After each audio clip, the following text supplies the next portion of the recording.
You wake up with a metallic taste in your mouth, like you've been chewing on coins all night. And before you even open your eyes, you can already feel that something is wrong. Because the air feels heavier, warmer, quieter than it should for a normal April morning in 1986. And when you get dressed quickly, feeling a slight discomfort on your skin, like a mild sunburn even though you haven't stepped outside yet. And it bothers you, but not enough to make you stop. Because no one around you seems alarmed, no one is running, no one is screaming, and in a place, as you step outside, you notice people looking in the same direction you were earlier, all intrigued, some even curious, children pointing at the sky, couples talking about it, workers heading to their shifts as usual, and the most terrifying part is this comes with sirens. It comes with confusion, with doubt, with the false sense that everything is still under control, and as you watch it for a few seconds longer than you should, something inside you begins to realize that this is normal, but you quickly push that thought away because accepting it, you decide to head to work, but as you walk, you start to feel a slight headache, a constant ringing in your ears, and that metallic taste gets worse. Now you realize it's not just you. Some people around you start coughing. Others rub their eyes. A woman stops for a moment as if she's dizzy, but no one. As the hours pass, the radiation keeps entering your body. Silent, efficient, unstoppable, destroying your immune system without you even noticing. And you begin to feel nauseous, a strange weakness, like you didn't sleep at all, like your body is running at half its normal energy. By midday, the sun is high, but it looks different, more faded, as if the world has lost some of its color, as if something is filtering reality around you, and you finally see something that breaks the illusion. Soldiers, trucks, strange movement near the plant. Men wearing equipment you've never seen before, and that plants a seed of fear inside you, a fear that grows quickly. Because now you begin to realize that things are not okay. That maybe that glow in the sky wasn't just beautiful. That maybe you're already part of something much bigger than you can understand. And the more you try to ignore it, the harder it becomes to keep pretending this is just a normal day. You decide to go back home, but the walk feels longer, your body heavier, and every step takes more effort than it should, like something is draining your energy away from you. And when you finally get there, you feel a momentary relief, as if you're safe. But the truth is there is no safe place here anymore, not after what happened during the night. And maybe the most dangerous place is exactly where you feel protected. Inside your home, you try to rest, but the discomfort grows, your skin starts to burn, your head spins, your eyes feel heavy.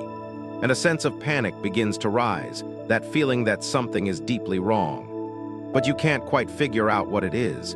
And that is worse than any physical pain, because uncertainty eats away faster than any illness, and the more you try to calm yourself, the more your body reacts, as if it already knows something your mind still refuses to accept.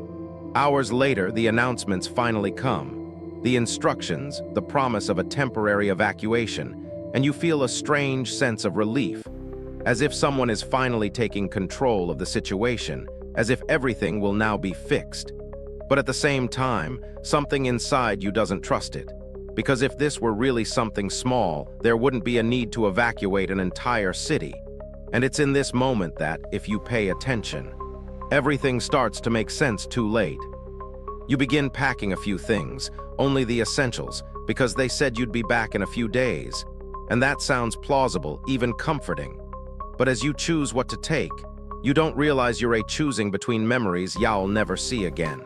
Between objects that in a few hours will become relics of a life that ended without warning.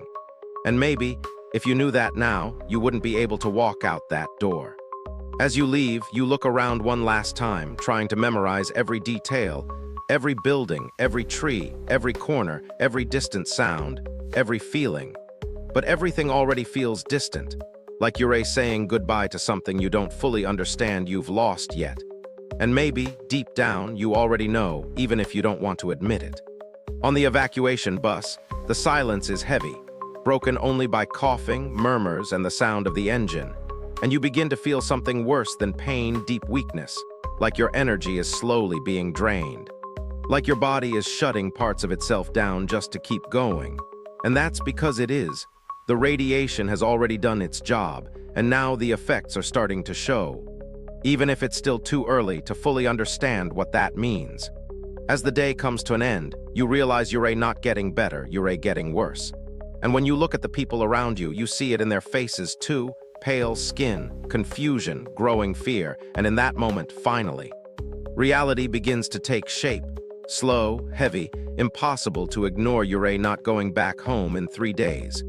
You're not just going to continue your life like before, because what happened here wasn't a normal accident.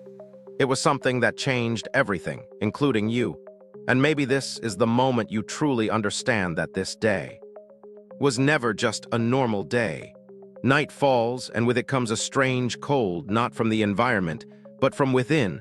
A feeling that something inside your body is starting to fail. Like every system is beginning to quietly collapse, and your stomach turns, forcing you to bend forward, trying to hold something back that can't be held back, while a dull pain starts spreading through your bones. Something deep, something wrong, something that shouldn't be happening, and you realize this isn't just exhaustion. This isn't just fear, it's something much worse, something that has already been inside you for hours. You try to keep your eyes open, try to understand, try to make sense of everything, but your mind starts to fail along with your body. Thoughts become slow, confused, fragmented, as if even your consciousness is being affected by something you can't see.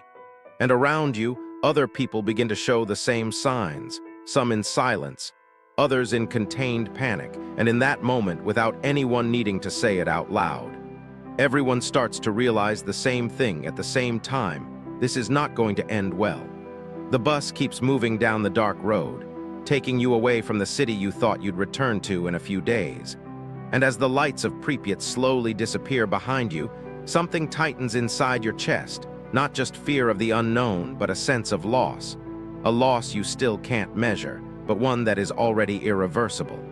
And as you rest your head against the cold glass, feeling your body getting weaker and weaker, one final realization begins to take shape. Heavy and unavoidable, the worst part wasn't what you lived through today. The worst part is still coming. Silent, invisible, inevitable, growing inside you with every second. And there is nothing you can do to stop it now, because in Chernobyl in 1986, the real disaster wasn't just the explosion. It was the time, it was the delay. It was the fact that by the time you realize the danger, it's already part of you.